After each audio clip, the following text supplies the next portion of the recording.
It was December 14th, 1991. I left my apartment, got to an intersection of Highway 17. I looked and I realized that this car was barreling towards me and it wasn't going to stop. This car now has plowed into the side. My car just kind of crumpled in half. Instantly, I'm up and I'm out of the body. I'm now looking at the scene below and I'm looking at the entire intersection, all the traffic, and everything speeds back up to normal time. My concept of linear time literally implodes in my face in that moment. So this is where I start to develop this understanding of what concurrent time means. I'm like, the life is all happening around me simultaneously. So it's not like it's a beginning, a middle, and an end. It's always happening. What's up, y'all? It's David. Today's episode is a near-death experience story with Dr. Helen Hensley, and this was incredible. So many ideologies were covered, and the one that fascinated me the most was that when she broke her neck and had this horrific car accident, besides the fact that she came out of her body and witnessed what was going on below her, she had an experience that did not run parallel with her religious beliefs. So it actually opposes the idea when people say, oh, near-death experiences, that's what you believed, whatever your religion is. This one actually opposed what her beliefs were. So to me, that makes it a much more fascinating discussion on deciphering if this is real, if this is just a dream for most of you that say that, whatever. Enjoy the story because this is a roller coaster ride talking about not only outer body experiences and the afterlife, but she also explained how time is not linear and she experienced all her life experiences during her life review concurrently at the same time, and also tells us that we chose everything that we are experiencing here today. So I hope you enjoy this episode. As usual, thank you for tapping in. Thank you for listening to the show. If you get a moment, please subscribe if you like this episode and check out more episodes. And if you want to get these episodes ad-free and some other bonus content once in a while, join our Patreon. It's $5 a month. You can do 7 days free. Yada, yada, yada. Let's get into the episode. Helen, thank you so much for hopping on here, talking to me all the way across the world in Ireland, all the way to LA. This is exciting for me. And, I know you've done this a million times, so I'm sure you're going to flow just fine. Your personality is already getting me excited. And I kind of want to just hit the ground running, and it might go a little non-linear in regards to learning about your life before your experience, of course, because I know you have a lot of juicy details and very interesting details. But I would like to, if you don't mind, start off just with your near-death experience. And then I'm going to I'll try to not bombard you with too many questions because I know they're already running through my head. But if you don't mind starting there with if you don't mind me starting there with, or you starting there with that experience and what your near-death was and how it happened, we'll hit the ground running from there. Okay. It was December 14th, 1991, and I had just graduated from Coker University in Hartsville, South Carolina that previous May. And so as you did back in the day, the guy that you were dating, you would go to wherever he was coming from because you were, your parents already picking out the china patterns and getting you prepped for matrimony. And so off we went to Charleston, South Carolina. So, with my big degrees in communications and graphics, I could not find a job. So I ended up working in a sign company, and I was not using my graphic skills. I was mopping the floors, and we were having our Christmas party. And so I set out in the afternoon. It was Charleston, December, still hot. I was in a Santa Claus t-shirt and Bermuda shorts. And I left my apartment and got to an intersection of a very large highway called Highway 17. And I sat at this red light for a period of time until my light turned green. And I made my way across the traffic because I was going to have to make a left turn into town.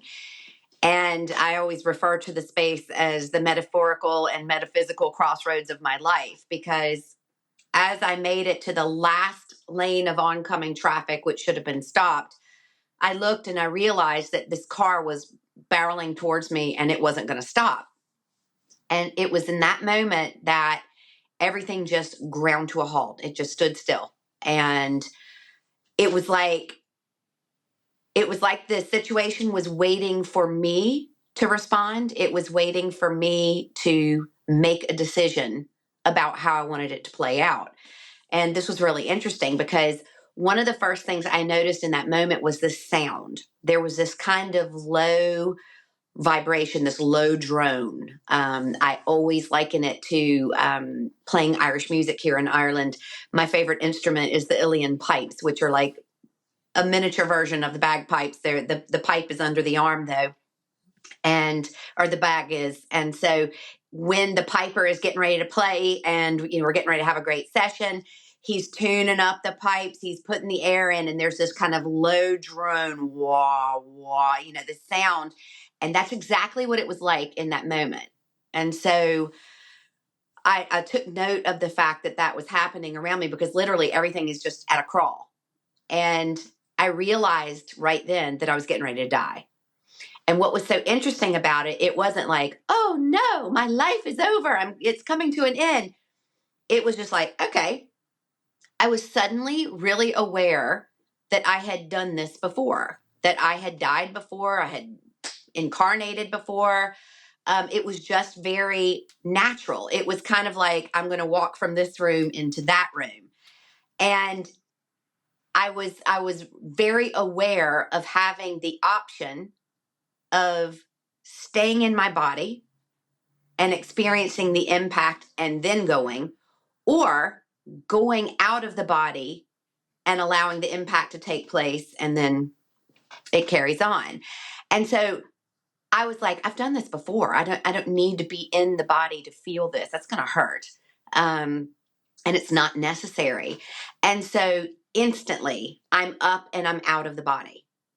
And the second that I made the decision and I came up and out, I'm now looking at the scene below, and I'm looking at the entire intersection, all the traffic, and everything speeds back up to normal time. And next thing, the car plows into my car and T-bones. I was in a little Toyota Corolla. It's really interesting with all these hurricanes going on at the moment, because I had been in Hurricane Hugo when it came through, 35 years ago, I guess. And I had parked my little Toyota Corolla out on the street under the largest tree in hopes that it was going to get squashed and I was going to get a new car. Oh man, but the Corvette smart, I guess. across the road got crushed. The Impala next door got crushed, and the little Toyota Corolla sat there with not as much as a branch on the windshield. Little did you know that it was all going to work out anyway. Yeah, I thought the irony of it, the car that ended up saving, I was in and was able to come back into the body, is actually the car that I tried to sacrifice to Hurricane Hugo. Unreal. The previous year. It was so funny. But yeah, so I'm watching everything unfold, and this car now has plowed into the side. My car just kind of crumpled in half, and it started spinning through the intersection. And I'm just watching, like, with detached interest. I had no kind of, oh my God, that's me. It was not like that at all. I'm just watching. And so finally the car stops. And of course, all the traffic has now stopped. And I'm watching people getting out of their cars. I can see my body, and I'm like pinned to the seat, and the seat belt is across. And this is long before airbags were a thing. And the seat had folded underneath me because I had a side impact directly into my left side. So I was kind of folded and I looked like a little puppet kind of in suspended animation, just hanging there. And my head had gone through the driver's side window and then back in again. And this was when my neck broke. And so I'm just kind of watching the peculiar behaviors. But the really interesting thing was that it was right then that I noticed that a couple of cars behind me at the red light was a girl that I'd gone to college with. Now, the college I went to was like 3 hours from Charleston. And so this girl was from Charleston, but like it was like 350,000 at the time. It was a big city. Mm-hmm. And she happens to be there. And I get to watch. The first thing I tune in on is her realizing that that's me, that that's my car. I could hear, I could feel her panic, her anxiety. I've got nothing. And I just wanted to kind of look at her and go, ma'am, I'm okay. Everything's good. And that was kind of how it was. I was still very aware. This was one of those moments where, you have that childhood fear of, oh my gosh, what happens if I die and I just cease to exist? And I'm like, I'm obviously dead. And I'm looking at this happening and I'm going, oh, I know exactly who I am. I know who she is. I know where I am. I know who I've just been. And I always thought this was really fascinating because it was like the thing that plagues so many people in life, of this idea of impermanence and the fact that we just, once we're here, we came, and then that was the end of us, unless we left a legacy behind and stories of us unfold here on earth, that there's nothing beyond. And I'm going, oh, there is. Oh, yeah. And all of a sudden the oh, yeahs began. I'm like, oh, yeah. Uh, oh. And it's like this veil is coming off of you and you're suddenly remembering how this all works. And I'm like, I got this. I see. So I'm paying attention. That sound is still in the background. And I'm watching now as people are starting to congregate around the car. And like my former suite mate from college is going bananas. Excuse me. And there's this lady that walks up. The windows have blown out now. Like I knocked this one out with my head, but this over here is gone. And she walked up and put her phone number on the front seat of the passenger side, reached through a blown out window. There's like a dead body in the car. Yeah, and I was like, this is so peculiar. And now when I talk about it, it's runs through my human filters, my human emotions. And I'm like, that's freaking weird, So obviously she either didn't want to hang around or she had somewhere else to go. But she leaves her name and number like as a witness on the front seat of the car. So I'm watching this happen. And then probably, as time goes here, a few minutes go by and the first person in uniform arrives. And so this guy comes in, he reaches in, the car engine is still going. He reaches in and he turns the engine off so the car doesn't blow. And I remember watching him do this. And it was then that everything started to change. So the sound that was that low drone starts to kind of speed up. And I've always referred to this symphony kind of as the music of the spheres, because it was the most beautiful music you can picture. It was incredible. Like there's nothing here that I can equate to that other than that feeling. We've all got that song that just gets us here. It's that kind of, it's in your soul. It's coursing through you. You become that piece of music and it just lifts you. And it was that kind of sensation. And so as that got stronger, as that sound, that music is getting bigger and bigger, and it's like I'm becoming part of it, the scene below me now is gone. And this is where I think a lot of people describe this tunnel of light thing when they have a near-death experience.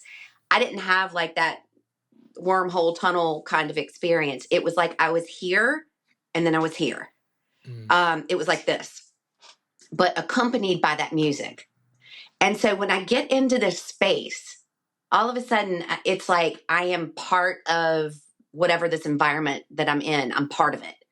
But I still had this, it wasn't like I just morphed into, the atoms around me and then I ceased to exist and I became one with the whole again. It wasn't like that. I was very aware of still being me. I felt like I had form, but I didn't. Mm-hmm. I felt like I had structure, but I didn't. But I was still very, very aware of who I was and who I had just been. And so this kind of space between is where I think a lot of people, regardless of, we've all had our traumas in life. We've all had stories that we've gone through. It's almost like this is that place that kind of, it's the golden shower that washes us clean, from anything that's traumatic, because it's the most amazing feeling. It's like it's that when they talk about the peace that passes all understanding, that's it. It's right there. It's that just kind of, wow, that feeling of being home, even though you're kind of only in a train station, really. So it was in that space I was allowed to just sit and be. And finally, it was kind of like, you're getting your head around the fact that you're dead. So there is that consciousness of you've just left an incarnation. And it was then that the atmosphere around me started to take shape. And in front of me, these two beings started to form out of the atmosphere. And what was really interesting here, and I've been telling this story for 33 years now, and everybody's got some comment about, oh, of course it was two old men. Of course it was whatever. Well, for me, it made sense that it was because all of my life previously, I'd always been very attracted to old people. I love the elderly. I would spend time in nursing homes, not realizing because I could see what was going on. I loved listening to their stories. I liked holding their hands. I would rather do that than go play with my friends. And I spent a lot of time in that kind of space. So for my beings, my guardians, these were my guys. For them to take on the appearance of that which gave me the most comfort, that which was most special to me in the life that I had just left, makes complete sense to me. I'm sure that other people have that appear. It could be an animal, it could be a grandparent, it could be whatever. But what was really interesting, that as the child of a minister, and my father was a Christian minister, amongst many other things, football coach, headmaster of a school, but he preached every Sunday. And so according to what I had been taught all of my life, I was like, where's Jesus? And people get really, really upset about this, and they're like, oh, I'm like, guys, I'm just reminding you right now, this is a story about how I died. This is not about religion. It's not about the filter with which you see the world, the lens with which you view the world and our reality. This wasn't about the debate of, oh, she didn't see Jesus there. I didn't. Jesus was not there. That was one of the things that really authenticated that for me in the moment, because it was counter to my personal expectation of what happens when we die. And I thought that was really interesting. So instead, who's there are these beings that are waiting, and they're waiting, and they're waiting. There's no communication going on at first. It was just this kind of patience and waiting. And I couldn't put my finger on who they actually were. And it took a minute. And then suddenly I realized, oh my gosh, these are my guardians. Oh my gosh, we've got guardians. We've got guides. We've got beings who are with us always. And they're like, guardians? We've got beings that are assigned just to us. Oh my gosh, what an existence for them. It's not like that. It's like, you know what? I work as a chiropractor. I also work as a metaphysical healer. I'm an author. I'm a mother. I sing in the musical society. I have lots of different faces. And so the idea that when these beings who come, it would be like equating me to one of the patients I take care of. I have many people I take care of. And so these guardians just happen to be on my case.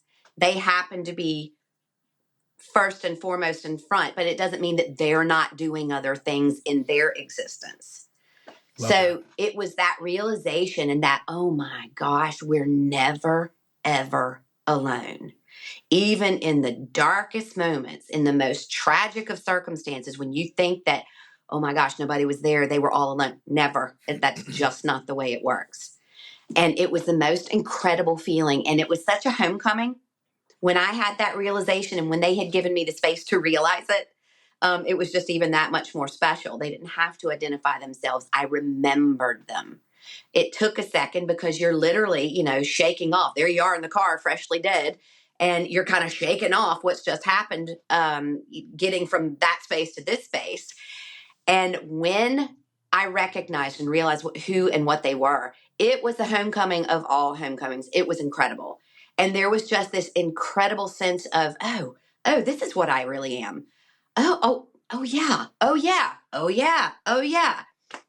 And so once they let me go through my oh, yes, I end up now in a different space, just like this in the blink of an eye. Now I can communicate. It's like information is coming in at lightning speed. I am remembering everything. I'm remembering that I put myself here. I'm remembering that I chose the life. I chose my parents. I'm remembering the contracts, the soul agreements, the groups that we travel in, why we incarnate with people who bring us great joy and also bring us our greatest challenges. It was like, oh yeah. Oh gosh, that's how this works. Yes. And so when you have kind of come to that understanding again, I move into this space. And it was like I was in an IMAX. I don't know if you've ever been in anything like this, but it's like do you know what people can liken it to now? Everybody's kind of heard of the sphere in Vegas, where there's this kind of sensory, there's the wind and the smells, and it's happening all around you. It's not just a flat screen in front of you. It's all happening everywhere. This is really the closest thing that I can equate to what the life review was like for me. And then it hits you like a ton of bricks. Oh my gosh, hold on a second. I'm 4 years old over here having this talk with my parents when they're like losing their minds because I'm talking about stuff that no 4-year-old should be talking about. And I have the kitchen table talk with my father where he sits me down and he's in this booming voice and he says, "Sugar, do you know the difference between alive and dead?" And I'm like 4 and I'm going, what?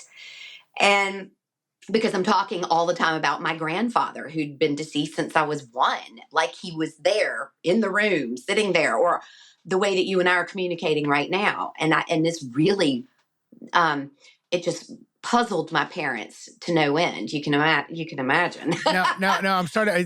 Just to clarify, when you were 4, did you remember that as yourself now, or are you being shown that? And then at the time, does that make sense? Like you were being shown this. I'm seeing this in the review, and I'm, now I'm explaining to you what that talk was about. Got it. So I'm like watching my dad talk to me over here. And the next thing I'm looking over here and I'm 11 and I'm getting Otto von Bismarck, my first bulldog. And I'm over here and I'm 16 and I've just gotten my driver's license. Now I'm over here and I'm at a college party and I've had too much to drink and I'm being raped. And over here, I'm 12 and I'm winning Living History Day in junior high school. And over here, I am meeting the first love of my life. And over here, and it's happening simultaneously. So my concept of linear time literally implodes in my face in that moment. And I'm like, oh my gosh. So this is where I start to develop this understanding of what concurrent time means. I'm like, the life is all happening around me simultaneously. So it's not like it's a beginning, a middle, and an end. It's always happening. And you talk about something that's hard to come back into this reality with that kind of knowledge. But it really, my understanding of space and time at that stage was just like, what? Oh my gosh. And then you're like, oh my gosh, of course this is how it works. And so I'm watching all of this stuff happening around me and realizing that not only am I witnessing all of this taking place, I'm now kind of like looking around as you do in an etheric body. And I'm going, but wait, they told me that I was going to be judged at this stage. Where's God? Who's judging me right now? Because certainly it wasn't my cheerleaders here. They're just, they may as well have brought the bucket of popcorn and, been sitting there with their arms around me because it was just support. It was my spiritual support team. And I'm looking and I'm like, this is crazy, because I'm like, wait a minute. If I'm the one watching this and I'm the one critiquing my performance and I'm doing it with such compassion, nothing like I'd ever experienced in physical form.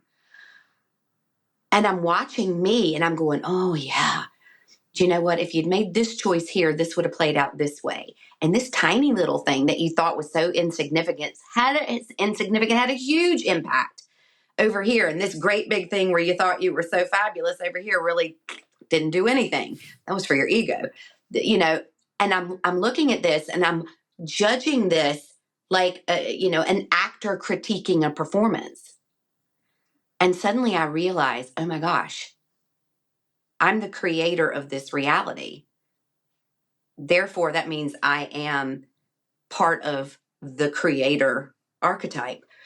So am I saying I'm God? Am I saying you're God? I'm saying we're fractals of the same whole.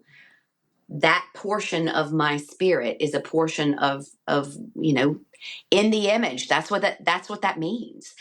I am realizing in that moment that that's me creating all of these circumstances, and that this individual that I thought was so awful and, had brought me this beautiful gift, this lesson, and I hated them in that moment and I thought they were awful.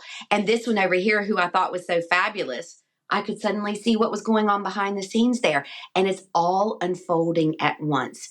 And it's literally dissolving this idea that we have that anything happens to us without purpose, that something happens randomly, or that we are the victim of something. And I was just like, oh my gosh, I'm literally architect of my own reality here. And as we do that because we are instruments of that same whole energy. And it was like, it's still like, it checks me up even to think about it. Like it's huge. Mm-hmm. It's huge. And it's so amazing. And it's so much bigger than what I'd been taught, So I grew up in the South. I'm in the Southern Baptist. And, we're told that it works this way. There's heaven and there's hell. And there's only one way. You have to accept this in order to get here. And I'm going, it's not that it's wrong. It's not that any religion is wrong. They're very small. Right. They're a tiny little piece of how it works. And these religions are put in place for people to grow through, to evolve through, to have a sense of self in, until such time that they're able to move into a space where they realize that they were all of it all along. And this is why, I'm always saying my catchphrase is, you already are that which you seek. And so all this searching and seeking that we do here is something that we already inherently know. Therefore, it must mean that we're not here to be that perfect thing, that omnipotent, divine, eternal spirit that we come from. We're here to get down and dirty, to mess up, to make mistakes, to create mistakes for others to make, to be the good guy, angels and assholes. That's what we are, because in somebody's story, you're one of each. And I was just blown away. And it reframed everything that I knew to be true, because none of what I thought was true was. And it was just, it was mind blowing. And how did that, just to make sure there's not any more juice left to squeeze, how did you exit that? Like, what was, so we're going to get back, I'm going to try to put this all together because my head's buzzing right now. This is incredible. Yeah. Where did that end, and when did you return, and what was that like? After I'm watching all of this and I've had that realization again, that memory, that knowing that we all have, but we forget when we come in here on purpose. Mm-hmm. Because imagine trying to walk around all day long like that. Like, that's been what hard. I said. Yes. You guys don't want that. Yeah. So after all that kind of settles in, I suddenly realized that, oh my gosh, I'm not done. And it wasn't out of fear of being dead or out of pining away for the life that I've just left. I realized I set this up.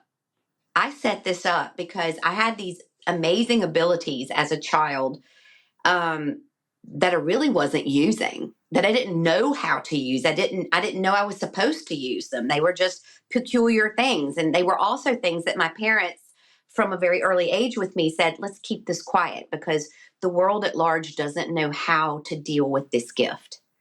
We don't even know how to deal with this gift. Explain those gifts, and just for reference for people.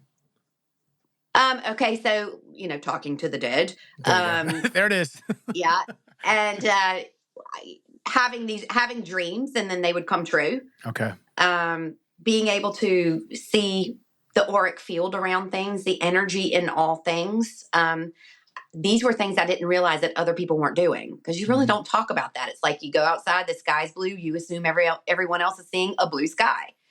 And you suddenly realize that this energy that you see around people, this capacity to go in and connect and feel an emotion like that, that's not something everyone's doing.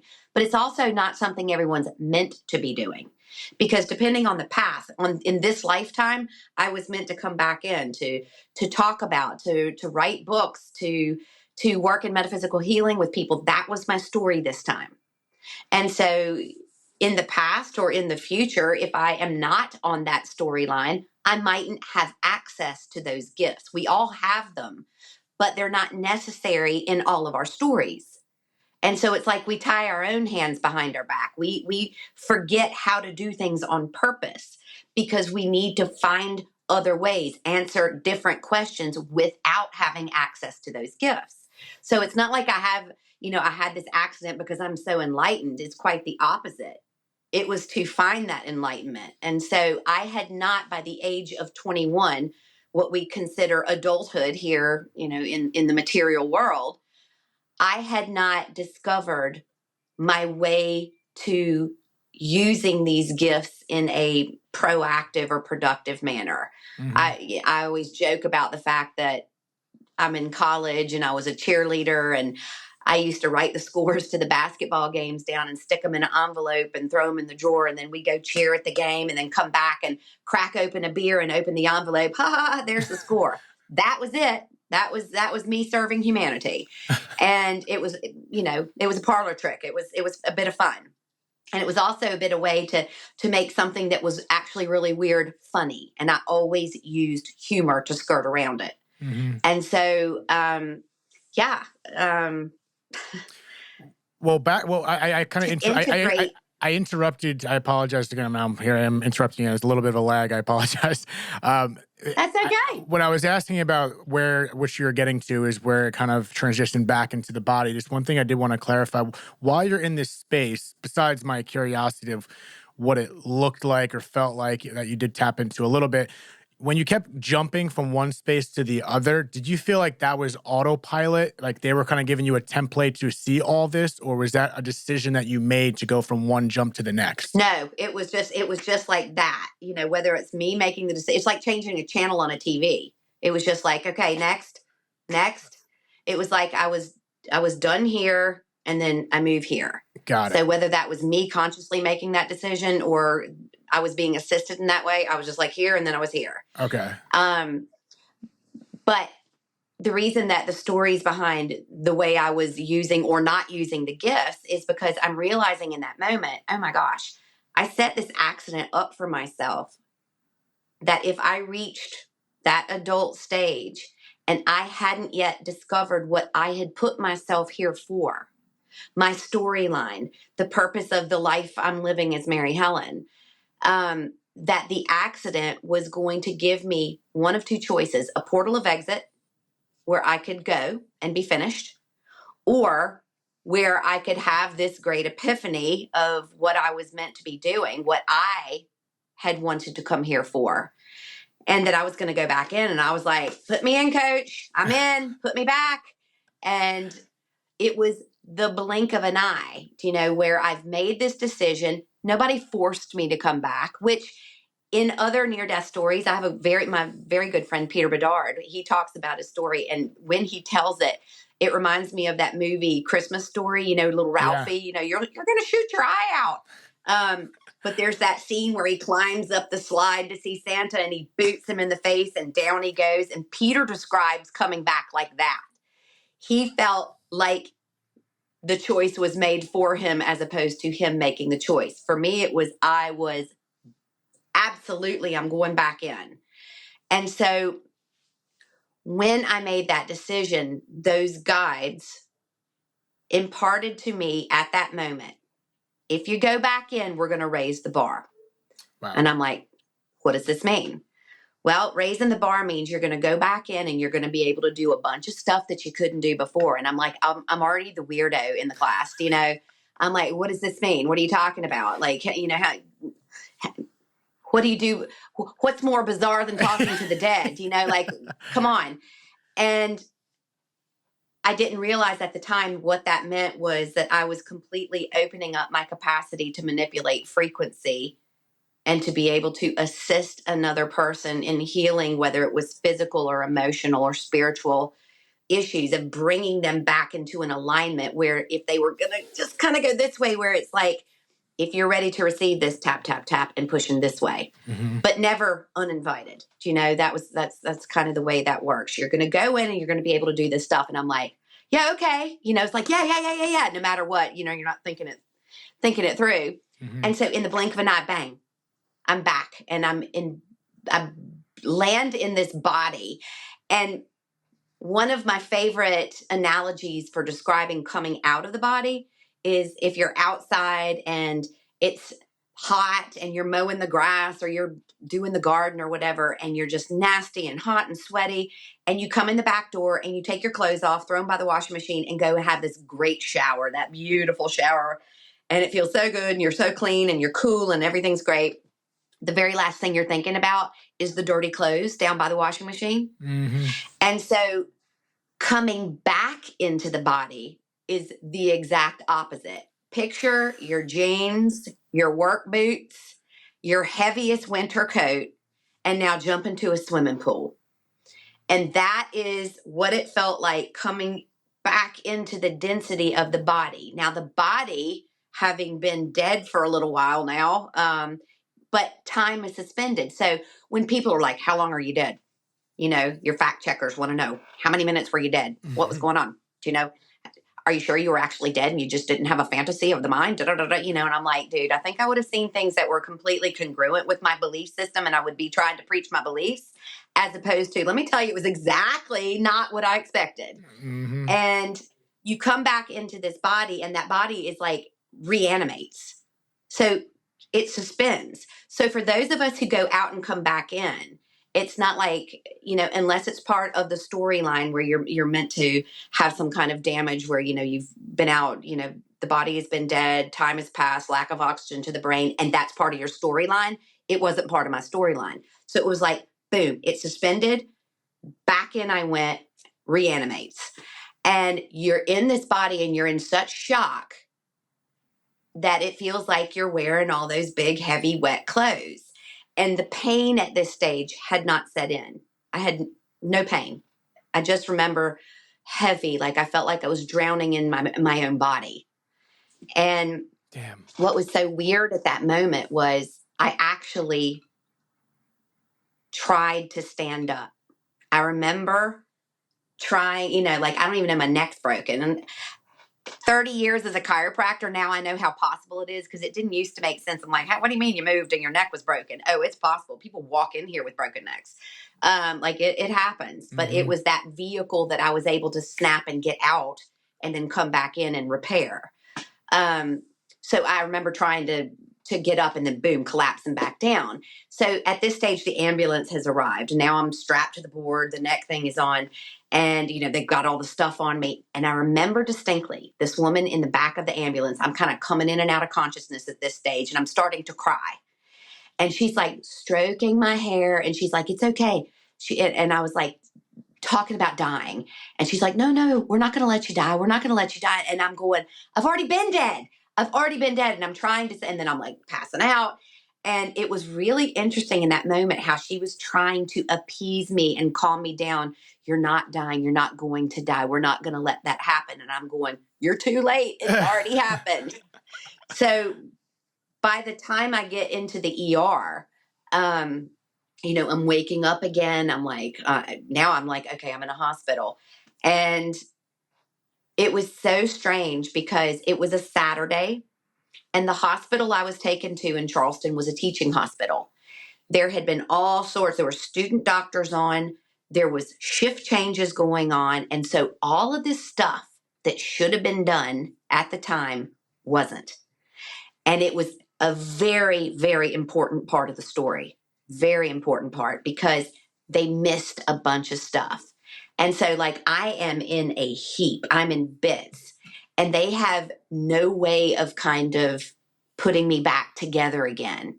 That is other than just patching up. And then you're emotionally sitting there going, do you guys realize I've just died? Like, it's kind of like none of it's registering. And I'm sitting, laying down kind of on the bed, and the door opens and this guy walks in. And that was when I first realized my neck was broken, because I tried to use my arms to push up, and I was like, I can't swallow. Oh my gosh, I can't swallow. Now, if you've ever had something stuck in your throat and can't swallow, immediately you go into fight or flight. You start to panic because you think you can't breathe.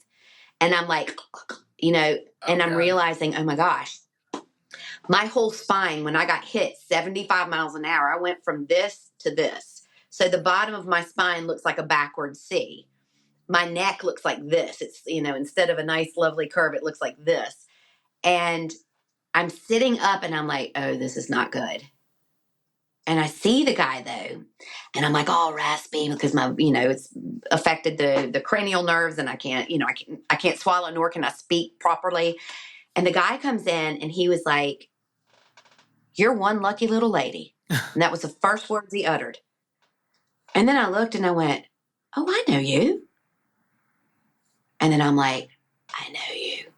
And he was like, No, we haven't met." And he identified himself. And I'm like, this was the guy at the accident. He was the guy who arrived and reached in and turned the ignition off. And so I'm like, trying to tell him this. And finally I get this out. And he is like a freaking deer in headlights, right? And he was like, how do you know that? Because there's no way, because your body was pinned and out in the car. And I've had people ask, oh, maybe you weren't actually dead and you just happened to see him reaching in. And I'm like, yeah, that's what happened. And he asked me, can you give me any detail at all? And I said, well, probably the best person to ask is my old roommate, Mim. I saw her at the accident. She was a few cars behind me, and he's getting this weird look on his face. And then I was like, there was a lady who came and she put her name and her phone number on the front seat of the car. And I could see this. I watched her do this. And now he's like freaking out. And he was like, there is no way that you could know this. And I always wondered what his dinner conversation was like that night. Me can too. You imagine? And it was, we shared a collective moment where not the penny, but the whole bank dropped. Mm-hmm. And both of us are like, oh my gosh. And it was too big for him. And I remember him closing the notebook and like backing out of the door. He was so freaked out. He couldn't finish the conversation. He was just like, there were no words. And now I'm sitting alone again in the room and I'm going, oh my God, I was dead. Oh my gosh, I was out of my body. And I'm realizing now that I've just told him stuff that there's no possible way I could have known. And thus began the journey. It's wild to me that you said now the journey starts when you just took me on an entire journey before the journey started. That was remarkable. Okay, so first of all, thank you for sharing that. That was absolutely, I don't have an adjective to describe how amazing that was, because I have a lot of questions in regards to, there's a lot of similarities and differences from past experiences that I've had, which to me makes it even more concrete when you hear these stories, because of course, as you alluded to, everyone has their opinion on whether it's religious biases or just whatever you want to call it. But when you were, I'm going to try to tie this all together. You mentioned something in regards to, okay, we choose this life, we make these choices, and then we have this sort of amnesia coming back, because I've always said, without having these experiences, like when people try, doubt these experiences, unsure if they're real, I'm like, well, if we were just walking around this earth remembering our choices and remembering the other world, we wouldn't be able to operate. It wouldn't make any sense. I wouldn't be able to drink this coffee. I'm like, oh, everything's normal. This doesn't make sense. So I feel like that amnesia to me makes sense. How do you explain, and you kind of tapped into it, but in more detail, when we go through this world and all these horrible stuff happens that we see every day, and how does that correlate? How do you tell us civilian folk over here to understand the cruelty of the world, the violence of the world, the bad things that we go through, and someone be like, why would I choose that? How could I choose that? Because in the earthly form, we can't fathom that. So that's my perspective. Exactly. But how do you? You've just answered your own question. So is that the answer? Is like, it's in earthly form. You're running through. You're stuffed into a meat suit, and you've got 5, some of us 6, maybe 7 senses at your disposal. And the rest of it, your hands are tied behind your back. And so you try to put this infinite reality into this finite vision of what the world looks like. And you're trying to run stuff through your filters. That's why inevitably you're going to have comments from people who are running a religious program who are going to be like, oh, she had me until she said Jesus wasn't there. And I reiterate, does that mean that Jesus isn't a real thing? No, it means that it's not part of the story I'm telling right now. And if it gets your cockles up and your back is up and you're getting angry, you need to set back a little bit and go, Why would this make me angry? If someone is telling me about their trip to the grocery store and they don't include Jesus, does that mean that Jesus isn't real? No, I'm telling you about a car accident and a near-death experience. And this is what we do, though. It's so human. We start using the filters that we have in place, and we start running these stories through. No, no, no, doesn't fit with me. No, no, no, no. And that's beautiful, because guess what? That's your choice and your free will. Right. And that's one of the really amazing components about being here and being human. It's what makes us ornery, and it makes us interesting, and it makes us adventuresome. Right. So I hear how many times a day, because I'm doing healing sessions all the time, you've got somebody on the table in front of you with cancer. Hold on a second. Are you trying to make me think that I chose this? And, you have some people who start to get up, and then it's fun to pull a little psychic Susie on them at that stage and go, well, let's talk about what was leading up to this. And you throw in something that there's no way you could know. And then they're like, oh, hold on a second. How did you know that? Well, that's why you came here. You came here to unfold, to discover, to maybe introduce a new perspective into something that needs a new perspective. And the idea that people would make themselves miserable, or that would make themselves sad, or they would lose a parent in a tragedy, or that, like, I would never pick that. I beg to differ. You would, because you're running it through a human mind. Now, step out of that, and you are this divine, omnipotent, eternal being that already knows that it's that which it seeks. Are you going to come in and go for the easy shift? Or are you going to come in and set up all of these things that are going to help you see the world differently, experience being human differently, be the bad guy, understand what it means to be the good guy, understand that you can be all of those things simultaneously, that you're never going to be one or the other in all stories? How's the best way to learn that? You create these challenges for yourself. What people fail to realize, particularly with illness, is that the human body is so perfectly designed to red flag us when we're getting off track. That was one of the, when they threw us a bone, we each got this suit specifically designed. Now, the heart in all human bodies has more or less the same resonance. It's kind of like having a blood pressure of 120/80. That's a norm. And what we call a norm, but is everybody 120/80? No, but they're dancing around there somewhere, or else there's a problem, right? So we have these norms. So the human heart resonates at a certain frequency, the brain a certain frequency, fear resonates at a certain frequency. These are kind of truths that we have while we're here. These are kind of ironclad. We all have these same things with which to work while we're incarnate. Got it. And so disease and illness are such an amazing way for us to get our own attention. And if you ask anybody, like I said, I'm doing this all the time, and a cancer patient comes in and they're talking about the time leading, and they're like, well, on the day that I found out, and I'm like, no, take me back. I want to know what signs were you getting? I want to know where you didn't listen, what was going on. And inevitably, every story, there is some backstory where the universe was knocking. They were knocking and they weren't listening. The people who did listen are able to alter the path and change course.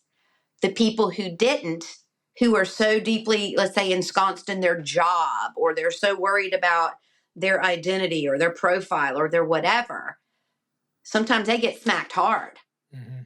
And when they step back from that, and if they're being real with themselves, what actually happens is they realize the body was trying to tell them all along.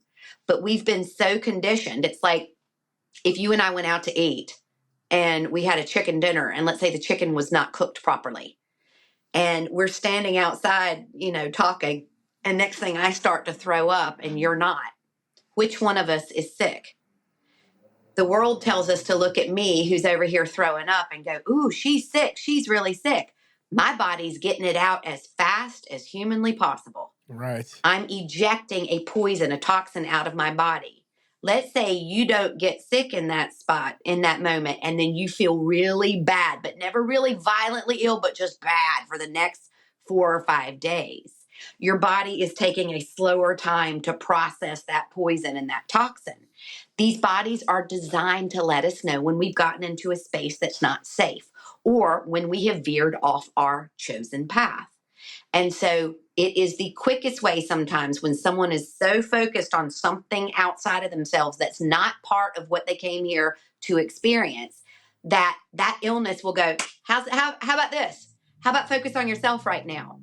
What's the number one thing with women? Breast cancer. What is breast cancer about? Over nurturing, taking care of other people. Show me a woman alive who's not pre-programmed to take care of those around her. It's just inherent in our nature. It's what we do. And so a quick way to pull, oh no, I can't do that because I have to take care of this, or I can't do this. Why don't you have a day for yourself? No, I can't really do that because they need me here. Da, da, da. And then eventually so many opportunities come and they miss that the body goes, okay, here's a diagnosis for you. And they go, and the fear of that diagnosis snaps them. It's like getting smacked across the face. And they go, oh my gosh. All of a sudden, someone who's not very good at saying no is now starting to say no. They're now starting to create a space for themselves. And then people go, well, then how come some people get out of it and some people don't? Because for some people, that illness, whether it's a heart attack or cancer or a clot, whatever it is, a car accident, for some people, that's their exit. That was the portal of exit. And for others, it was a lesson. It was a warning. It was a, hey, you need to pull back some of the energy you're expending over here and start concentrating on yourself. But we've grown up in this world. We're surrounded by politics and religion that tell us if you are not giving, if you are not in service, then you are not worthy in the eyes of God. If you are not paying your taxes, if you are not always contributing, always volunteering, always giving your time, then you're not a good, upstanding citizen. And it is drummed into us from the time we're tiny.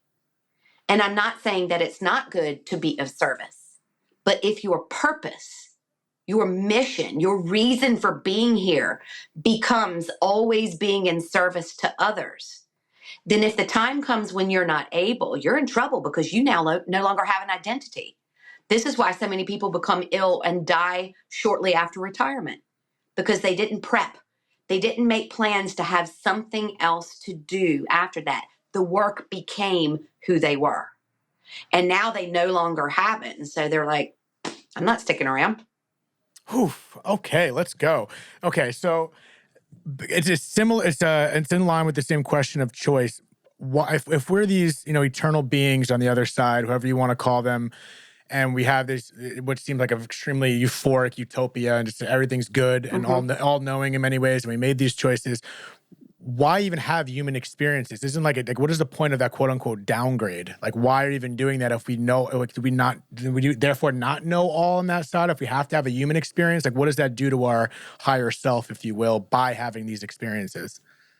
Ask a businessman who has a wonderful job, a great family, fabulous house, who trips off to Australia, straps a bungee cord around his ankle and jumps off a bridge. Why would you do that when you've got all of this here? And what would he say to you? I mean, I could relate to that without being a billionaire, to be honest. There you go. For the thrill of it. I love that. It's that wanting to feel and experience something that you never have before. And the beauty about Earth is, I just laugh now at people who are like, oh, it's the last days, the end days. Give me a break. That's not how this works. This realm, if we think that we're powerful enough to destroy the realm, you really don't know your history very well. The Earth experience will shake off a civilization at the drop of a hat. Mm-hmm. And don't think we're immune to that.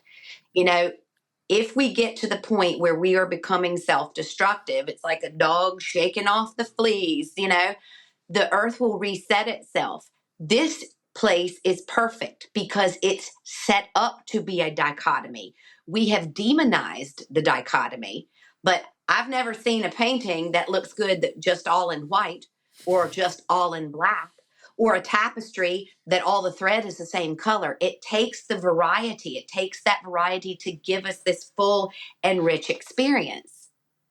And so the Earth experience offers something that a soul comes into and can experience from numerous perspectives. And this is that infinite joy of being able to come here. So you could be the homeless guy on the street. You could be the guy who gives a couple of coins to the homeless guy on the street. You could be the millionaire who builds a foundation that supports homeless people. You could be someone who gave up space in your own home to give someone a place to go. You can do it from so many different perspectives. Which one of them's right? All of them. Mm-hmm. And so when people are like, oh yeah, well, I don't want to be, if I had a past life, I don't want to have been a murderer. Well, you know what? You're probably out of luck, because if you have incarnated more than once on this planet, you have been many things. And it gives you this wide and broad spectrum of understanding of what it means to be a human being. Why would you do that? Well, it's like, ask an American who's never traveled, why would you stay there? Well, I've got everything I need here, and that's okay. I have an aunt who's like that. Hardly ever even been out of my hometown. And happy out, has lived a very happy, comfortable, peaceful existence doing that. Me, that would be the death of me. Mm-hmm. I have traveled all over the place because I want to see how other people live. I want to see what other cultures eat. I want to hear their music.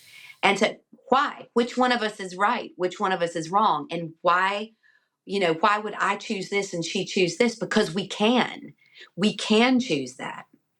So, it's actually a pretty easy question to answer, because, you come from this space of knowing, but you forget there are so many more realms than just here. It's not just, we've gotten into this idea that we're some kind of pinnacle of creation. Yeah. You got to give me a break. Come on. And what about the idea of, like, when you said we make these choices and we choose this life, like, where does it come into play? Like, obviously in this meat sack that I'm in right now, I feel like I'm making all the decisions, this and that. But if I chose this, are there other gaps in there of, okay, I'm going to come in this life, I'm going to choose a certain path, but is it a template of this life, or is every single decision already pre-planned? No. You've got it's like giving an outline for a school project. You're turning in an outline, and this is what my paper's going to be about. This is the concept that I want to discuss. I'm going to go here and here and here. But then you get into it and your research begins, and you're like, ooh, yes. And you go down this tangent and you go down this rabbit hole. And all of a sudden you've got this beautiful paper that's developing that's nothing like what you thought it was, except for it is answering your initial question. Got it. And so that's what life is like. So you've got the opportunity to experience this from so many different angles. It's like when we talk about, you hurt one of us, you hurt all of us. We are 8 billion plus fractals of the same whole. Mm. I look at you and you look at me, and we're just different expressions of the same energy. And so do you feel like you saw everything, or do you feel like there is even another level to what you saw that is just, okay, well, I guess we'll find out? Imagine if I saw everything. Are you kidding? Do you remember Indiana Jones and the Crystal Skull? Did you ever see that movie? The girl at the end, show me everything. And her eyes start smoking and her head blows up. Yeah. No, thanks. Like, what more is, like, what do you hypothesize, like, is even beyond that, based on the level that you have? If you're saying it's only a touch of it all, like, what do you even imagine is even beyond that? Well, I probably know more than the average person, I would say about what's going on there. But I still find ways, and the challenge for me was I've been doing this longer than I haven't, because I was only 21 when that happened. I'm 55 now.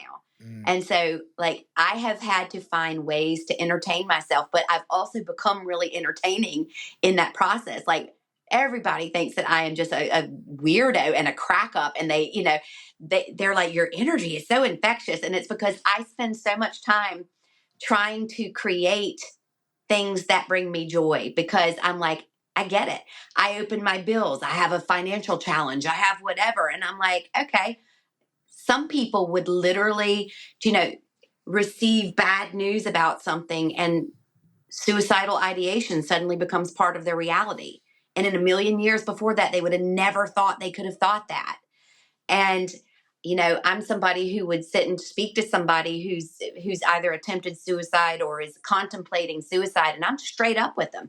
Let me tell you what happens. Let me tell you what happens when you leave the body. Let me walk you through it, because everybody else who's emotionally attached to you and your story for whatever reason, family, friends, whatever, I don't have that same attachment with you. So let me share with you what happens. And they're like, okay, are you supposed to talk to somebody like this who's contemplating leaving? And it's really interesting because you have that conversation with them, and then you go, guess what's going to happen the minute you come out? You're going to go, shit. Because you're suddenly going to realize that you created this challenge. And I work with an infinite number of people who have broached the subject of taking their own life in this lifetime and then kept walking. They didn't. Mm-hmm. And oftentimes there is a previous incarnation, most often the most recent one, where they didn't make that choice. And they put themselves back in different location, different set of circumstances, but the feeling that got them to there, they've replicated identically. Mm. And now they find themselves standing at the precipice going, do I? Don't I? And something inside of them goes, I'm just going to keep going. And now the world opens up in a completely different way, because now they've jumped that hurdle. Nobody put the hurdle there for them. They put the hurdle there for them. They chose to come back in and recreate that set of circumstances. And that's why time means nothing. It means we've been doing this since day dot.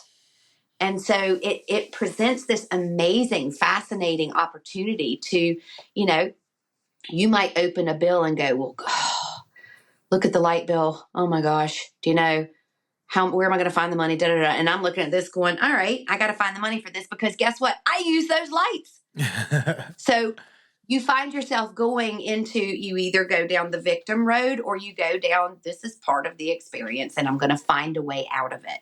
So for me, I've always enjoyed the physical challenges, because I'm also a doctor, and I like relating to people when they talk to me and they go, oh, well, the doctor said they've never heard anybody describe this symptom. I'm like, oh yeah, I know what that is. It's like you've got ants crawling up the side of your head, and they're like, yeah, that's exactly what it's like. And I'm like, I had that. And so it's really fun for me to get stuff and then find my way out of it. Like, I've had cancer twice. I've had a brain tumor. I've had, myeloencephalitis. I have had Lyme. I've had so many things in this body. And to be rocking it at this stage at 55 and still be going, I am just like, and that might absolutely not appeal to the next guy. Of course. But guess what? They have their life and I have mine. And so by seeing everything as that challenge, and by having that kind of back knowledge of what actually happens when we die, and how the world operates and what's actually at our fingertips here that we just ignore sometimes, those beautiful signs, those little taps on the shoulder, and then we're like, because part of the way this world is programmed is to steer us away from that. Have you noticed the way the world is set up is on a medical model? You live in America, you have to have insurance, or else you're going to get a bill for $12,000 for a hangnail, and people live in this fear of what happens if I don't have this, or what, and it's set up to separate us from that divinity on purpose. So I don't poo-poo the medical world and these weird challenges that they present people. I look and I watch. Now, sometimes I want to weep for the struggle that people are going through? I do. I'd be made of stone if I didn't. Sometimes it really hurts my feelings for them. But I also have to step back. It's like being a parent and watching your child screw up. You've got to let people work their way through it. And so, like right now, post-pandemic, I've got so many people who come in who are regretting choices that they made, and it's now physically catching up with them. Mm-hmm. And it's heartbreaking, because these are people that I might have known for years and years and years. And all I can do is just be there and be present. My job is not to criticize their choice. I'm going to keep just shining my little light here and going, hey, maybe look this way. Maybe check out this possibility. Because the world that you are so deeply ingrained in is one that you can't even realize that you're paying into a system that's telling you that you might gel with this doctor over here, but he's not on your policy, so you got to go to this guy. You're literally watching people just give everything over so that they don't have to make these decisions for themselves. And then they wonder, why is life so hard? Because you're either in that world where thoughts are being made for you, or you're in the world where you're thinking for yourself. And that's why the greatest people who come along on your path are the people who teach you to think, not the people who think for you. And it's ironic how you said we made a choice to come here. Then it seems like we made a choice to come here, and in order to create, and the reality that we're creating is all made up of choices. So in regards to those choices that we make and the reality we choose to see, is there, I'm going to try to make this question make sense. Is there like an undercurrent to the universe, whatever that means? Like, is there like the synchronicities that happen? How much of that is just a choice of seeing things, and how much of that is like a living organism in the universe, like you said, pointing you in the right direction? Yeah, I see what you mean. Yeah. Like, is that a real thing, or is that just the way out? Lately, I was talking to a friend yesterday. I literally was telling her, I was like, I feel like I've tapped, like I've always tried to understand what it means to tap into a higher frequency, this and that. But I'm like, I've always felt like I had a blockage, an energetic blockage, whatever that means. I'm very open-minded. Everything you're saying, I resonate with without having the experience that you've had. But yesterday, I was like, I feel like I tapped into a different frequency. I feel like I'm using this modality. I'm like, I feel like the universe is conspiring for me. And I'm almost forcing that issue. There it is. But I believe that. I'm like, once I started really reinforcing that and just buying into it, I feel it right now. And I feel like and then I feel like, is there a movement happening outside of me? Is there like a current, or is it simply just my choices that are creating that current? Does that make sense? Well, in the 3D realm, your choices are creating this, but is there a big overtone kind of underlying ironclad current? Yeah. But it's kind of like, did your shower ever block up before? And, you go in, I need to put some drain cleaner down that. And then you go have another shower and you're like, oh shit, I forgot to put the drain cleaner down. Now it's not overflowing yet, but it's starting to stand a little bit, the water, Yes. You go in the next time and you're like, oh my God, I forgot to get this stuff. I've got to get that this afternoon when I'm coming home from work. And some people will let it get to the point where it rises and it's going to overflow.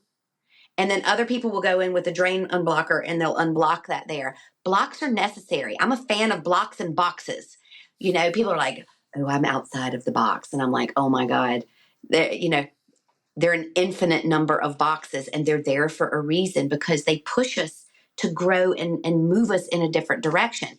And without those blocks, you wouldn't have been curious. Without those blocks, you wouldn't have set this station up. Without those blocks, you wouldn't be attempting to answer. You discussed the tragedy that took place in your own life, and now you start to dig and you start to open up these questions. Wait a second. So is it possible if he was there at that time, that on a higher level, he knew he was leaving then? Mm-hmm. But our egos go, why would he choose to leave me? Why would he choose that? And then you start running it through your limited filter again, and you realize, and you catch yourself out and go, hold on a second, this wasn't about me. Right. This was about the legacy he was going to leave behind, because look what you've become because of it. I couldn't agree more. And people think I'm a freak for looking at it that way. Let them. Amen. No, I agree. That's what I'm saying. Now, I'm not using that in a negative connotation. It's just, again, that's their life, that's your life. And to me, I'm just like, that's cool. That's good. Okay. We got to do what we got to do. And I feel like that's what you're saying in a very simple way of explaining it. It's just, so everything's going to be okay. Everything's good. Everything's going to be okay. It is good. Yeah. Everything's going to be okay. Everything is okay. Yep. And that's like the big. It always has been. It always has been. And it's interesting to have, and again, you've kind of mentioned it, but it's like you explaining this from an experiential standpoint, having certain gifts that maybe everyone can tap into, and for whatever purposeful reason we don't or can't or choose not to. It's like getting through to some people to see life like that without the experience. And for me, I feel like I'm experiencing it through your storytelling, and that's why I like it. And I go a lot by feel, as opposed to some people that need the evidence, this or that, whatever, yada, yada, yada. But I've always just had this feeling, it's like, it's going to be okay. And then I feel like you said earlier, it's like when I do cross over, whatever that means, I'm like, I knew it. I knew I knew everything's going to be okay. So might as well just have enjoyed this human experience while we're here, for the good and the bad, which is hard to let me frame this up for you a little bit differently. One of the things, it's like, okay, so initially let's say you start the show and you're like, okay, I really want to help people and I want to do this. The second you move into your primary focus being that altruistic, let me help everybody else, you've missed the point. Yes. You think I wrote my book with the intention of healing the world? I wrote my book and helped myself to heal because I got to witness my own story as an observer by writing that first book. And then it turned into the next one to the next one. Initially, you might have started this show and you open up with the losing your dad and this whole thing. And that might be how it began. And that maybe one story on here is going to help somebody else. But really what's happening here is you are healing you. You've created a space for you to answer your biggest questions, for you to bring in people who've had different experiences to help you to heal. If a byproduct of that is that other people get something from that, bonus points, dude. But the reality of it is when your intention becomes to set out to change someone else's story, then you start to lose your way.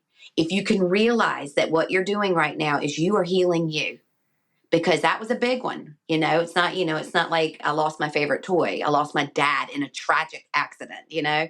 And so then you start to unfold this and you go, I'm actually doing this for me. And by doing it for me, I'm doing it for everybody. I love And that. so the intention behind what you're doing makes, it's a real challenge right now too, which I find so fun, because now we live in a world and there's a generation of people who've come upon us who get their feelings hurt very easily. And what's really interesting about that is it's kind of like, no, I deserve to have this. I need to be comfortable everywhere I am. I need you to make me comfortable. It's your responsibility to tiptoe around me so that I feel safe. I don't play that game. I never have, and I never will.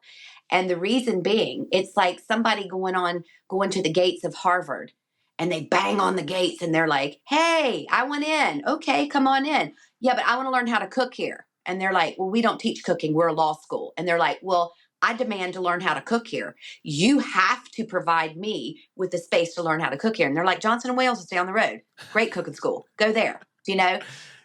And they're like, no, I deserve to have this in this space because this is where I want to go.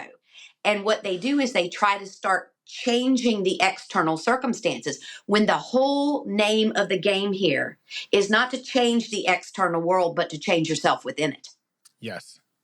Amen. And that's why, and that's the cosmic secret right there. That and it's the individuality. Even Tupac said it in Changes. To change the world, you got to change it. We got to start with ourselves, essentially. And I truly believe that. And I think everyone thinks like, oh, that's just like, it's just me, one person. But no, that ripple effect, I believe in, is so real. Little by little, like you said in the life review, it was the littlest. What you thought was the littlest thing ended up being the biggest thing. And anything that seems like the biggest thing is just like an egotistical trip. Not always, but I just resonate that with so much. And one last question, because I want to be respectful of your time. And of course, I'll give you a window to say whatever you want.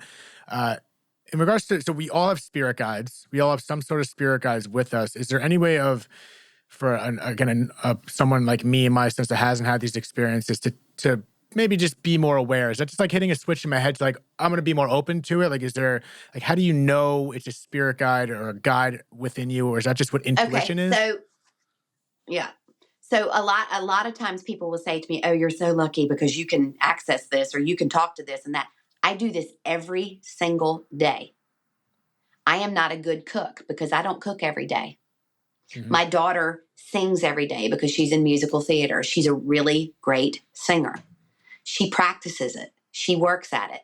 And so people have forgotten that this is just an ability that I've tapped into, but that I work at every single day. So going in on a one-off, and like I'll have people walk through the door and they're like, they chase medium after medium after medium, trying to connect with somebody that they've lost. And, okay, this will be the last one. No. And then they go to the next one, and they're literally addicted to trying to connect with the energy of their dearly departed. And so it's really important.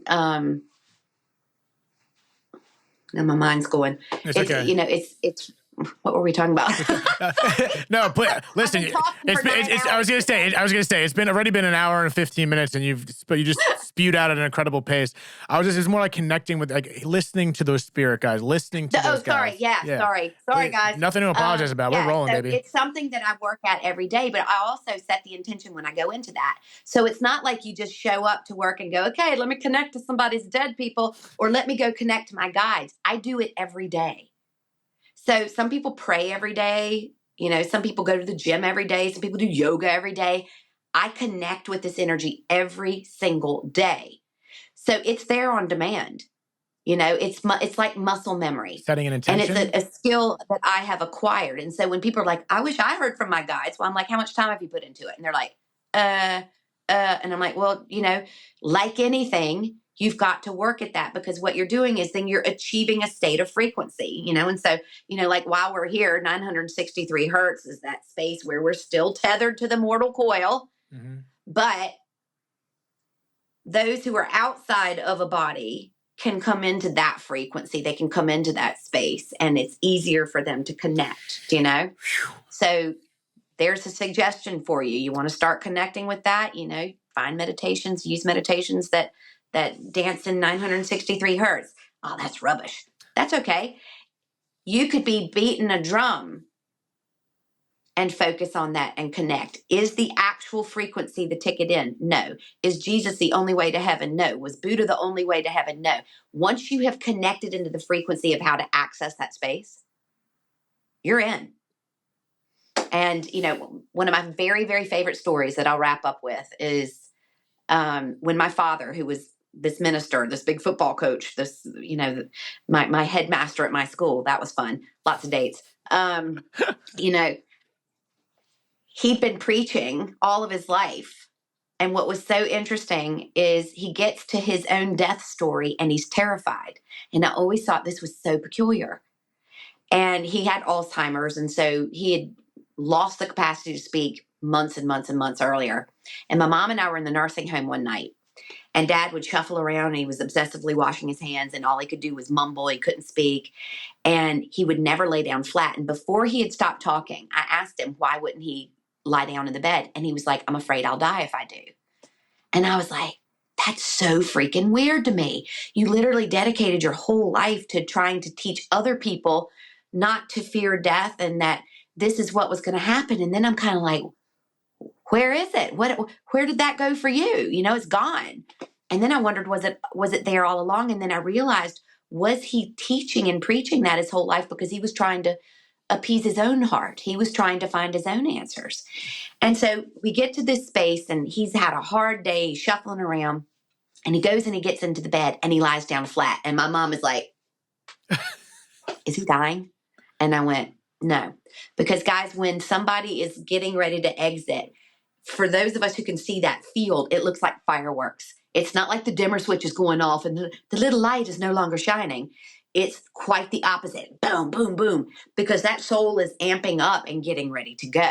Wow. And so I'm looking at my dad and I'm like, no, he's having an event. He's not dying yet, Mom. Something is happening though. And he lays in the bed, and after not speaking for probably 6 months, he reaches up and he's like, I can see it. I was like, hey, Dad. And I was like, what? And he said, The Land Beyond the River. I named one of my books after that because I thought it was so lovely. And I was like, well, that's great. And I said, well, tell me, what's it like?